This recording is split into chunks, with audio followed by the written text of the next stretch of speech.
दूर आसमान से दंदनाती हुई बैलिस्टिक मिसाइल आखिर इजराइल की राजधानी तेल अवीव में और कोहराम मचा गई। यमन के हूती विद्रोहियों की ओर से दागी गई इस मिसाइल ने इजराइल के प्रधानमंत्री बेंजामिन नेतन्याहू को हिलाकर रख दिया। पिछले कुछ समय से इजराइल के खिलाफ मोर्चा खोलने वाले हूती विद्रोहियों ने इजराइल पर बैलिस्टिक मिसाइलें दागनी शुरू कर दी, पर बीते 4 दिनों में उनकी ओर से किए गए ताबड़तोड़ 3 हमले ने इजराइल में दहशत फैला रखी है। हूती विद्रोहियों की ओर से एक के बाद एक हो रहे हमलों से इजराइल की राजधानी तेल अवीव में बार-बार सायरन बज रहे हैं और चारों ओर अफरा तफरी मच रही है। खतरनाक हूती लड़ाके इजराइल पर हर रोज ताबड़तोड़ हमले कर रहे हैं। मिसाइल हमले से यरूशलेम के दक्षिणी पश्चिमी तट की बस्तियों और डेड सी के पास के इलाकों में लगातार सायरन बज रहे हैं। सायरन बजने से लगभग 5 मिनट पहले स्थानीय निवासियों की चेतावनी उनको लेकर के जारी की जा रही है। हूती लड़ाकों के ताबड़तोड़ हमलों से बचाव के लिए इजरायली नागरिकों को उनके फोन पर पुश नोटिफिकेशन के जरिए लंबी दूरी की मिसाइल हमले के बारे में सचेत किया जा रहा है। गनीमत रही कि हमले में किसी के घायल होने या नुकसान की कोई रिपोर्ट नहीं मिली। यमन से दागी गई बैलिस्टिक मिसाइल का एक हिस्सा पश्चिमी तट के दक्षिण हेब्रोन हिल्स क्षेत्र में जरूर गिरा। इजरायली अफसरों के मुताबिक 4 दिनों में ये तीसरा हमला था, जबकि बीते एक हफ्ते में अंसारुल्लाह की ओर से 5 मिसाइल हमले किए जा चुके हैं। ये पहली बार नहीं है जब इजराइल पर हूती विद्रोहियों ने हवाई हमले किए। इससे पहले भी हूती विद्रोही इजराइल के तेल अवीव क्षेत्र में 3 बैलिस्टिक मिसाइल को दाग चुके हैं। इसमें से एक मिसाइल बेन गुरियन अंतर्राष्ट्रीय हवाई अड्डे के पास गिरा। इस हमले में 6 लोग घायल भी हुए। इन हमलों के कारण इजराइल में दहशत फैल गई। हूती विद्रोहियों ने इन हमलों की जिम्मेदारी भी ली है और कहा कि वो गाजा में फिलिस्तीनियों के समर्थन में ये हमले आगे भी करते रहेंगे।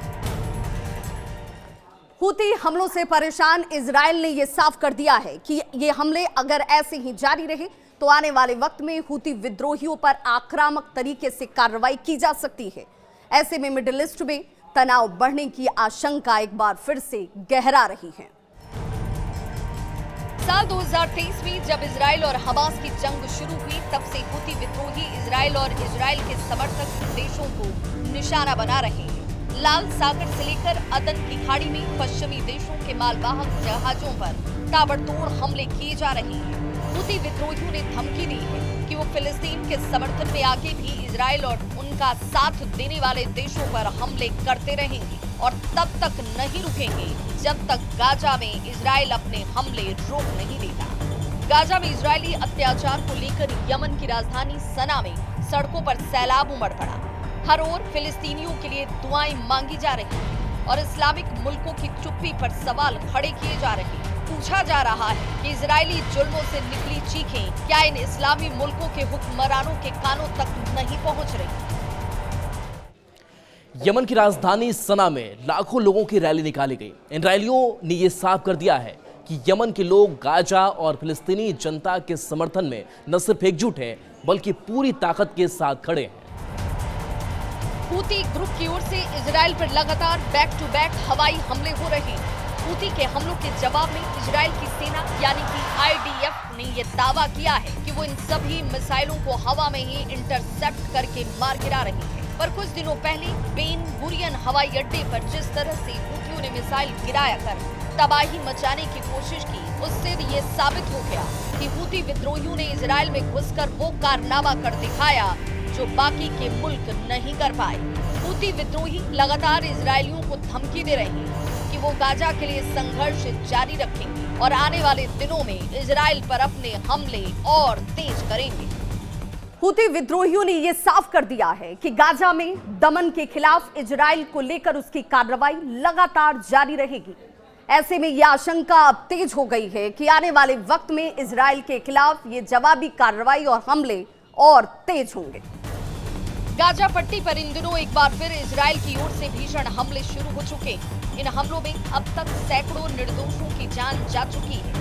इसके खिलाफ हूती विद्रोहियों ने तीखी प्रतिक्रिया भी दी। यमन के अंसारुल्लाह आंदोलन के नेता अब्दुल मलिक अल हौदी ने इजरायली हमलों के खिलाफ चुप्पी साधे बैठे मुस्लिम देशों की तीखी आलोचना की और कहा कि अंसारुल्लाह आंदोलन गाजा के लोगों के साथ खड़ी है और फिलिस्तीन की मुक्ति तक उनका समर्थन जारी रहेगा। यमन की सेना इजराइल के खिलाफ किसी भी तरह की कार्रवाई के लिए पूरी तरह से तैयार है और फिलिस्तीनियों के समर्थन में अपनी सैन्य कार्रवाई को जारी रखेगी। ये बयान उस वक्त आया जब कई मुस्लिम देश या तो शांत थे या इजराइल के साथ अपने संबंध मजबूत करने की कोशिश में जुटे। ऐसे में हूती ग्रुप ने यमन की जनता और सेना को गाजा के लिए हर संभव समर्थन देने का वादा किया और इजराइल के खिलाफ ताबड़तोड़ सैन्य कार्रवाई करने का ऐलान भी कर दिया। यानी आने वाले दिनों में इजराइल के लिए मुश्किलें और बढ़ने जा रही हैं। Bureau report, news 18।